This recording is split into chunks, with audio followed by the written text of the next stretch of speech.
In my opinion, the only problem with Guantanamo Bay is there are too many empty beds and cells there right now. We should be sending more terrorists there for further interrogation to keep this country safe. As far as I'm concerned, every last one of them can rot in hell.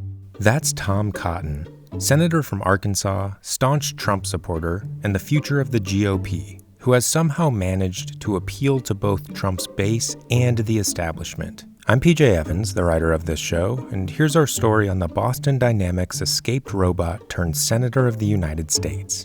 Good morning, Chuck. It's good to be on with you. Happy Independence Day to you and all your viewers. Thomas Bryant Cotton was born in 1977 to two lifelong Democrats in the small town of Dardanelle, Arkansas. His father worked for the state government doing inspections for the Department of Health. His mother was a public school teacher and a middle school principal. Cotton was raised on the family's cattle farm, just a few miles out from his high school, where he excelled in academia, but not basketball. Tom's always been a good leader, but couldn't shoot a lick. He was accepted to Harvard, and in the fall of 1995, Cotton arrived in Cambridge, ready to fight a majority of the student body. The lengthy, brace-faced Cotton was a noticeable speck of red in a sea of blue. He wrote for the Harvard Crimson as an outspoken opponent of the widespread liberal rhetoric on campus. Here's just a piece of one article from 1998, written by Cotton. Quote, "Our president is a compulsive womanizer and liar. He cannot restrain himself even in the most public forum. Late last year, he flagrantly flirted with a presidential candidate who just happened to be a former Miss Universe. Nor can he tell the simple or whole truth on the most trivial matters. He said he had not eaten at McDonald's since he became president. A laughable lie," unquote. Of course, Tom Cotton was writing about Bill Clinton. He has since changed his tune, at least when the exact same actions and rhetoric come from a Republican. And it's fine. You are supporting the policies of a man who wants to grab women by the pussy. That you've uncovered that we have a lot of people here who are not supportive of Donald Trump.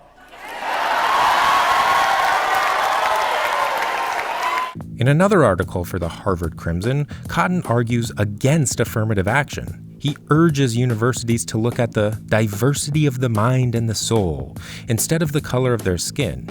He goes further on affirmative action, writing, quote, "We are all the worse for it," unquote. After college, Cotton went to Harvard Law School, graduating in 2002. He worked in law firms and picked up a clerkship with a federal appeals court judge.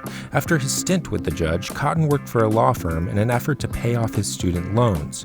But something had been brewing in him since the attacks on 9/11. He could live out a comfortable life in law or join the army and act on his pent-up rage. Cotton served with the 101st Airborne Division in Iraq. He spent nearly 5 years on active duty as an infantry officer, receiving a Bronze Star Medal, Combat Infantry Badge, and Ranger Tab.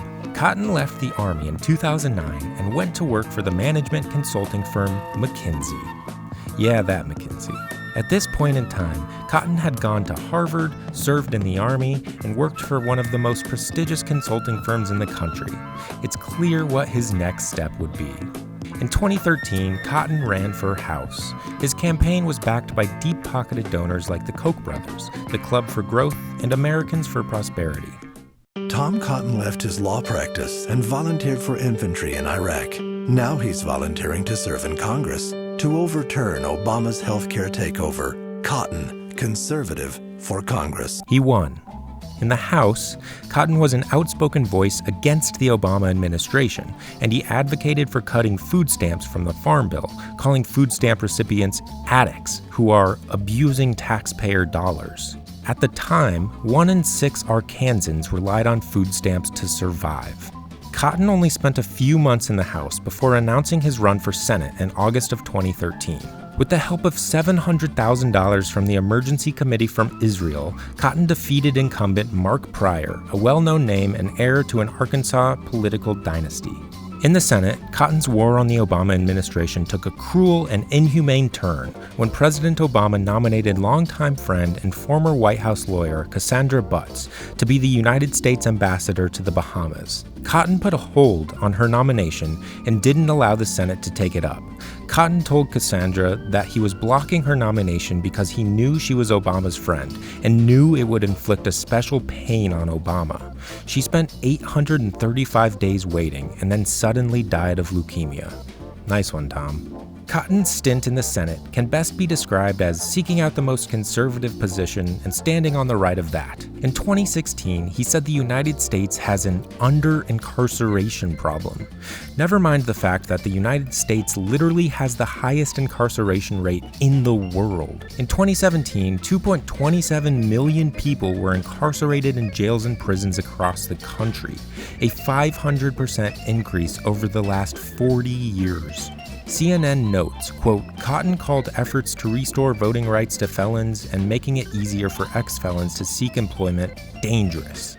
Just minutes after Trump won the 2016 election, Cotton was on national TV fluffing his resume for the new administration. Do you agree with him that torture works and waterboarding and much worse would be a good idea? Well, waterboarding isn't torture. When Trump took office in 2017, Cotton was no longer the most bombastic lawmaker in the room. Former Trump strategist, ex-chairman of Breitbart, and the recently arrested on fraud charges Steve Bannon told The New Yorker, quote, next to Trump, he's the elected official who gets it the most, the economic nationalism. Cotton was the one most supportive of us, up front and behind the scenes from the beginning. He understands that the Washington elite, this permanent political class of both parties, needs to be shattered, unquote.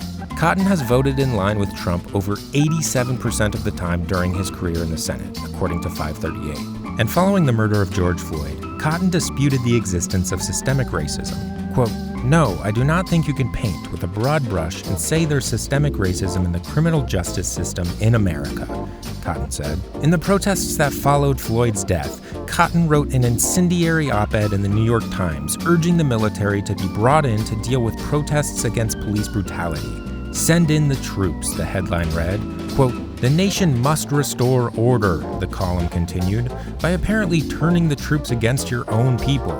The New York Times later stated the piece did not meet their standards and they should have never published it. I will say my op-ed didn't meet the time standards. It far exceeded their standard. In July of 2020, Cotton targeted school curriculums, proposing a bill that would ban the 1619 Project from schools. The 1619 Project was started by the New York Times in 2019. According to its website, it, quote, aims to reframe the country's history by placing the consequences of slavery and the contributions of Black Americans at the very center of our national narrative, unquote. Cotton threatened to cut school funding for schools who teach it in their curriculum, which is ironic when you consider about a year later, Cotton introduced legislation protecting free speech on college campuses.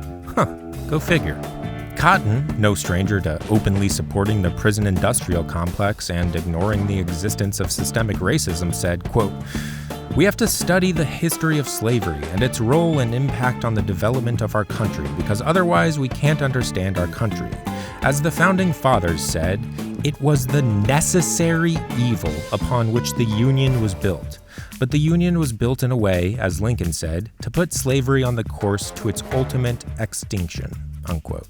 In the criticism that followed, Cotton explained he was only relaying what he believed were the views of the Founding Fathers. Of course, slavery is an evil institution in all its forms, at all times. In September of 2020, Trump shortlisted Cotton as a potential Supreme Court nominee after the passing of Ruth Bader Ginsburg.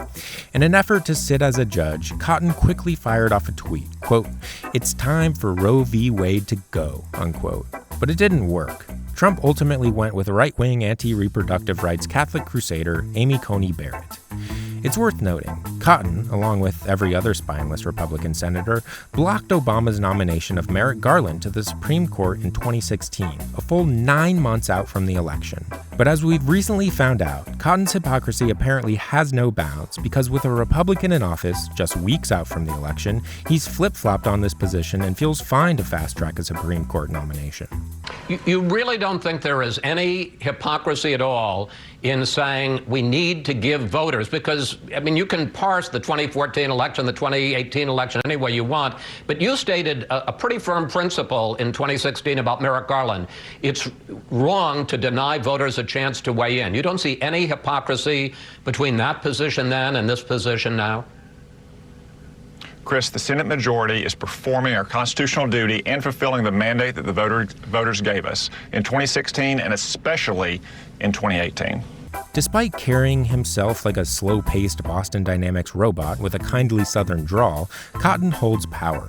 Power no other politician in the Trump landscape has been able to grasp. The appeal to both the Republican establishment and Trump's base. Steve Bannon once asked, quote, "How many guys in town can give a speech at the Council on Foreign Relations and also get kudos in the pages of Breitbart?" The answer is one guy. That guy? Tom Cotton. So until the folks at Boston Dynamics eventually turn their creation off and stuff him back in the warehouse where he came from, he'll continue computing, executing with precision, just like his predecessor, only Cotton has all of the intelligence and none of the dumb. Hey, thanks for watching Who Is. Did you know we have a podcast now too? On Who Is, the podcast, I'll dive deep into the fascinating lives of the people who run things, whose decisions impact every aspect of our lives. How did they get where they are today? And knowing that, what might they do next? From politicians to the ultra-rich, to military contractors and monarchs and media moguls, I'll introduce you to the reporters and experts who know these real-life world molders best. Sharp-eyed observers and confidants who observe our subjects as they make the decisions that define our everyday lives. To see more, hit the link or search Who Is on the iHeartRadio app or wherever you get your podcasts. And for more of the video series you know and love, be sure to check out the Snapchat versions and our series playlists on YouTube and Facebook.